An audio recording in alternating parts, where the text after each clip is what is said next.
Welcome back to Put Me in the Game, Coach. You have your host, Coach Bree, head girls coach at Scotlandville, Magnet High School. And I have a special guest with me from my hometown, Ville Platt, Louisiana. What's up, Drea? What's up, Coach? You ready to get put in the game? Oh, yeah. All right, Vandryua Wilson. Y'all remember that name? She was a dog in cross country. First and only female out of Ville Platt to place 8 out of 155 runners, 8-time parish district champ, state qualifier for 8 years. She holds the 3-mile record. She's a state qualifier in the 400 run, 8-time best female track in parish and district, female record for the 400 2-mile and 1-mile run, over 1,000 points in basketball.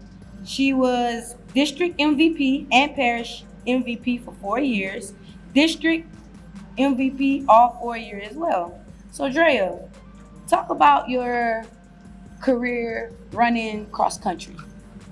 I really starting off, Coach Dot was my coach. You already know how Coach Dot is. Okay. But she came to me and she was like, I think you should run. You know, it's going to help you out with basketball. I was in figure 8.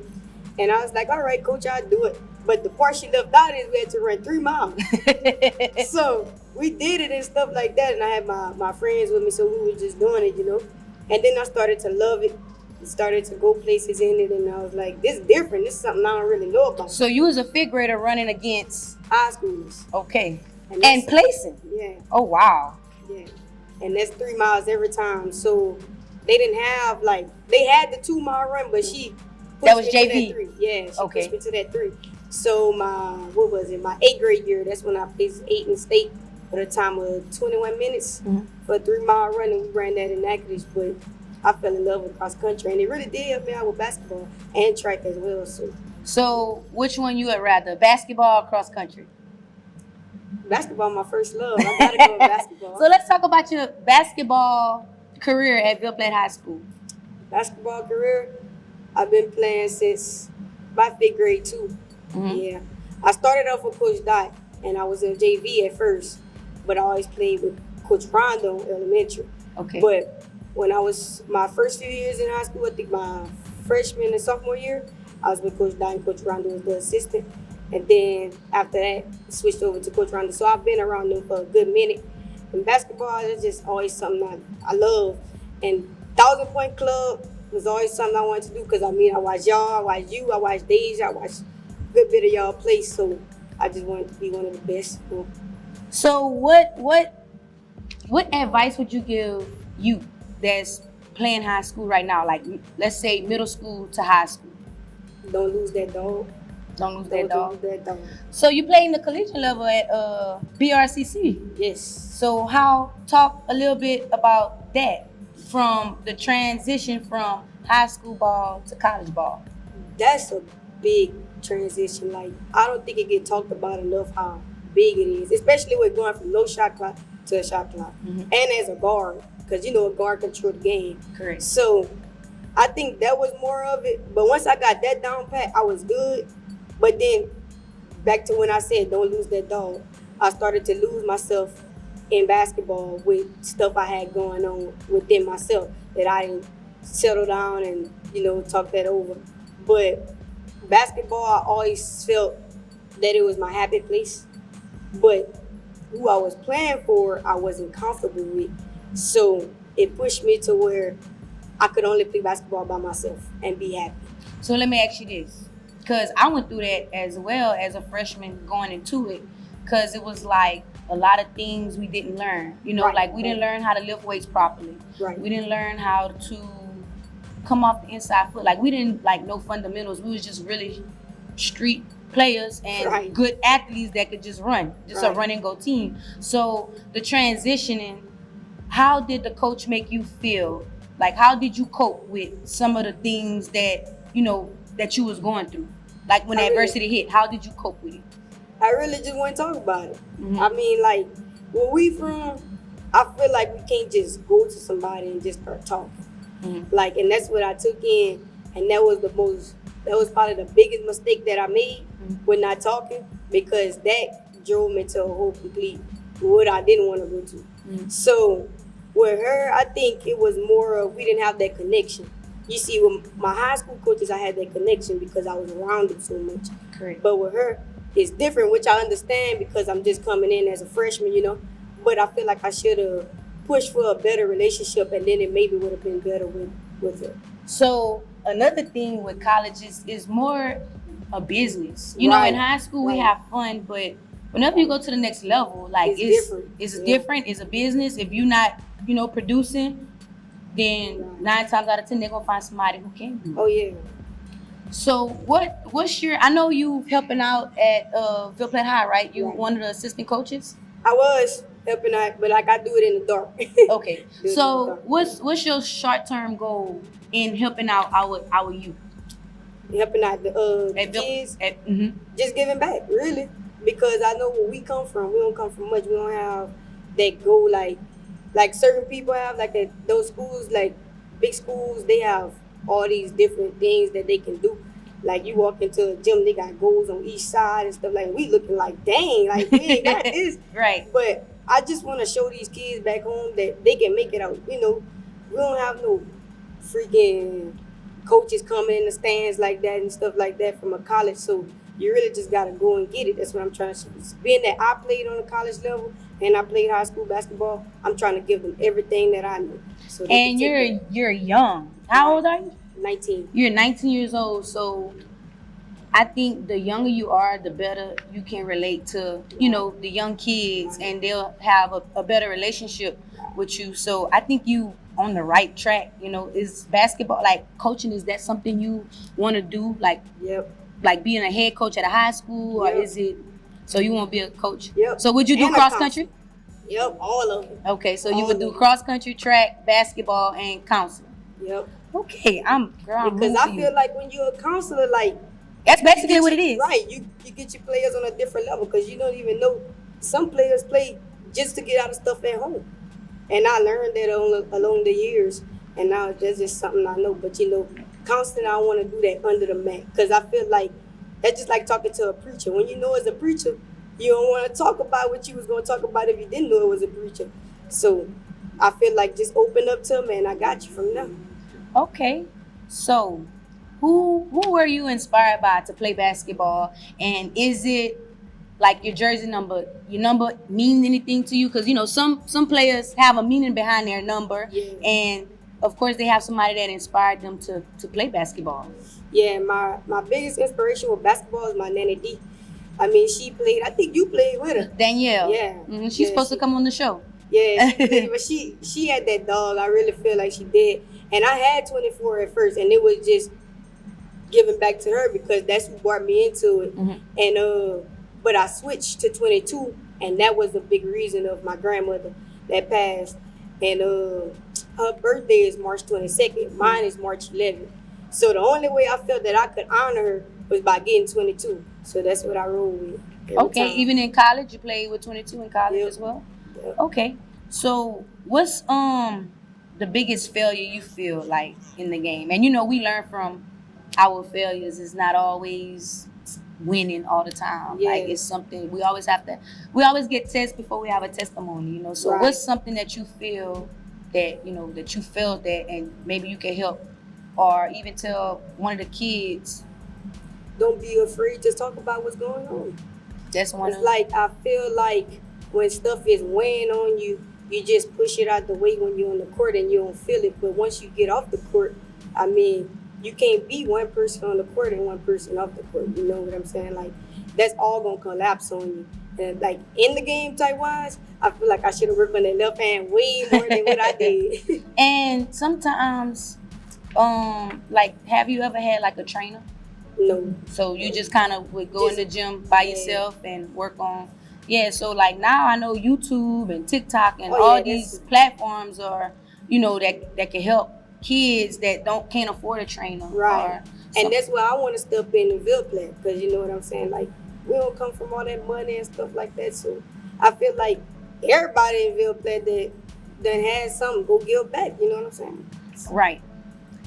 So we're going to, I'm going to say some names from back home. Gotcha. All right, and the first thing that come to mind. All right, you ready? I'm ready. Shayla Hickerson. A dog. Coach Dot. Oh my, hard coach. Coach Rhonda. Coach Rhonda, that's my baby right there. That's my second mama. Coach McKinley. Conditioning. Coach Sarah. Coach Sarah, talkative. You knew he had a speech every game. All right, so you know it's always some fussing going on Facebook about their top 5 in girls basketball in straight out of Ville Platt. We talking about straight out of Ville Platt. Who's your top 5 girls? And it don't have to be me just because you're on my show. I don't have to be in the 5.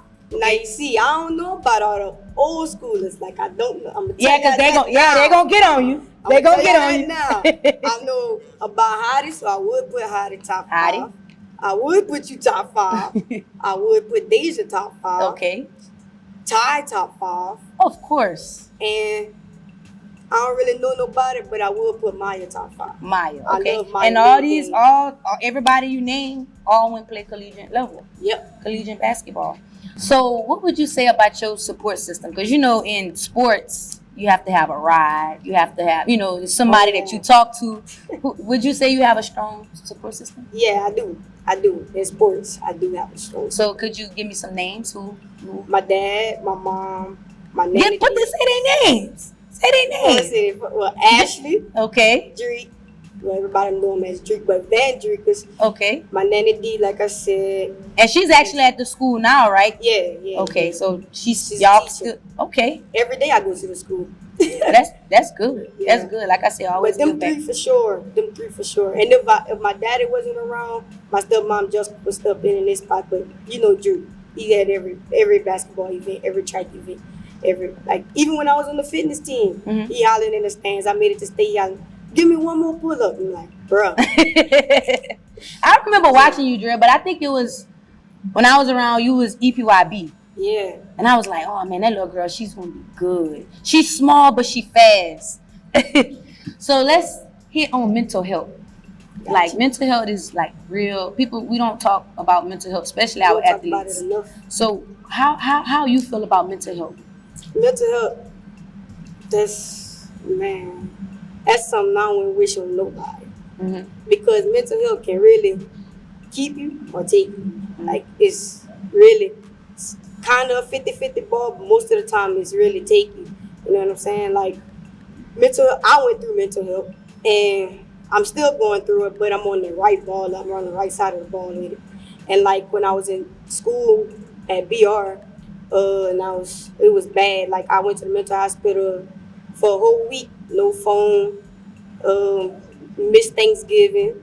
My mama had to come and see me over there for Thanksgiving, my sister, and watching her cry, like that really broke me. And like after I got out, I made a promise to my mama that I wouldn't do that anymore. But like it's the stuff that you don't talk about. That's what mental health comes in at. And I really feel like if the support system not where it needs to be, like right on the money, you're gonna feel like you're gonna fall. And that's what happened with me. I mean, I didn't talk about it much, but I gave a lot of signs.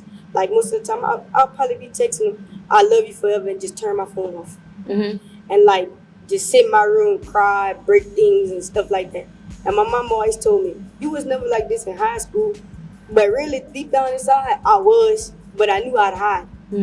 So, like, I feel like if your parents or people that you're close with are not on you about it much, you really gonna feel like you about to fall and it's gonna take over you real strong. So what made you overcome your mental health? Is it basketball? Is it, because sometimes basketball can be like, man, I just need to take a step back, especially on the college level. So that's exactly how did you overcome, like, what's some things that you did to overcome and get you back on the right track? When I went back home, I started going to the grave site. And like that's where all my people I would talk to the most at.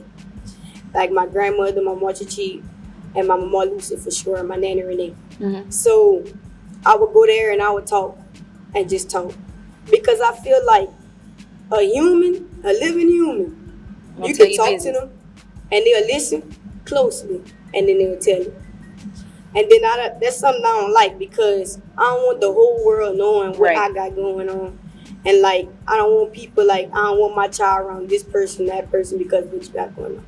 But I'll never put a child in the harm's way, you know. But like, I really started going to the grave site, started going to the court and stuff like that, and church. I got closer to God. My mama got me a bracelet, like an evil eye bracelet, and she would send me, like, when I was in school, she would tell me, like, send me your hands, like the front and the back. And she had somebody praying on it, like, and she knew when I would have a bad dream. She knew when I felt like I wanted to take my life. She knew everything, because she would text me. And I'd be like, yeah, I did have it. And I'm like, how you know? Because the person that was praying on me, she knew everything. Like, she could feel exactly what I was going through. And Shania was a big part of it. That's my girlfriend. And she was right there in Hammond. Like, when my family couldn't be there, she was right there with no car, you know what I'm saying? And like, she watched me almost take my life. And she literally fought me not to do it. And she, like, whenever I was in a mental hospital, she was the one calling my people. Because, like, I could only get 3 phone numbers on my phone before they took it. But I knew my mama number by heart, my daddy number by heart, stepmama by heart. So I only got her mama phone number because I knew hers by heart. So, like, I knew my parents and her parents had work, so I would just call her and add whoever to the line and just talk to them like that. But like, once I got out of it, I feel like a lot of people shy away from it. But going into the mental hospital and getting out, I found myself. Within that week, I found myself. I found that I was strong in my family, that I didn't allow myself to be weak. So the lady told me, like, you being that way is really what's making you weak, because you don't let the rest of them help you and you helping them. And at the time where I was going through my mental hospital, like my mental health problems, I was helping other people. My cousin had just died, Monty had just died, my sister and all of them. Like, I was being there for everybody but myself. And Shania was the one being there for me. So I felt when I was in the mental hospital, I felt I was putting too much problems for myself to her and not knowing what she had going on. So that's why I really stopped talking to people and just try to get it on my own. But once I started going to church and stuff, I started talking to God. It started going smooth. I got one question. I'm upset. I was right here in Baton Rouge down the road, and you never thought to hit me up? Never. On your Facebook Live, I saw you said that I was one of your inspirations of, you looked up to me. So why you felt like you could not call me or hit me up on Facebook? Because the main thing with that is, my pride get in the way every time. So many times I was on the verge of texting you, and Shania would tell me, text her, go meet her, go play basketball with her, something. Because whenever I knew you was coming to BRCC, what did I tell you? Hit me up. You told me that. Like, you and Hay, I said, y'all hit me up. And we was in the same apartment. Well, Drea, I appreciate you sharing that, because like it's hard to, you know what I'm saying, come out and tell somebody like I was in a mental health hospital. But athletes should know, kids should know that mental health is real, and you have to take care of yourself. And going to the next level is real. So taking care of yourself and having a strong support system and not trying to do it alone. All right, Drea. So I know you used to come watch. When I was there, it was probably me, Heidi, Ty, Nate, Valanda, Kim, Tyra. I can't think of everybody. So when you would come watch us play, like, how did that make you feel when you was a little girl here? How did that make you feel? I just want to be like that one day. Like, y'all had the crowd into it, bro. And like, I know when y'all would come out for a shoot around and stuff like that, I'm just watching. You know, most people, they go get concession and all that, and I'm just watching. I'm like, bro, I want to be like that one day. And then like with the crowd getting into it when y'all was playing, like, y'all was just dogs. It really felt like a boys game, you know what I'm saying? It really felt like a boys game. The culture was dope. Yeah, and like, shout out to the Blue Top crew. And like y'all just had that go in y'all. Like, I feel like it ain't the same no more for real. But I mean, it can get that way. It definitely can. But like I said, y'all just had that go. And like I told my mama once, like, I don't know who hand I touched. I believe it was Deja. I think it was Deja. And I was like, Mom, I just touched one of the best 3-point shooters. Yeah, and I just felt like like a kid that went touch a real superstar, like growing up like that. That was really some role models, and y'all still are. So, big shout out to y'all for that. So before we wrap it up, anybody you want to give a shout out to? My mama, my daddy, all my siblings. It's too many to name. And really, the whole Ville Platt, Shania, Miss Sally, Maya, Lee, Tommy, the whole support system for real. For sure, my nanny D. Well, put me in the game, coach. It was a very, very, very success of having somebody from my hometown. Make sure y'all tune in. Give them your Instagram. My Instagram is therealest.trail. Make sure you follow me on Instagram. Gotta love Coach Bree 32. And we out.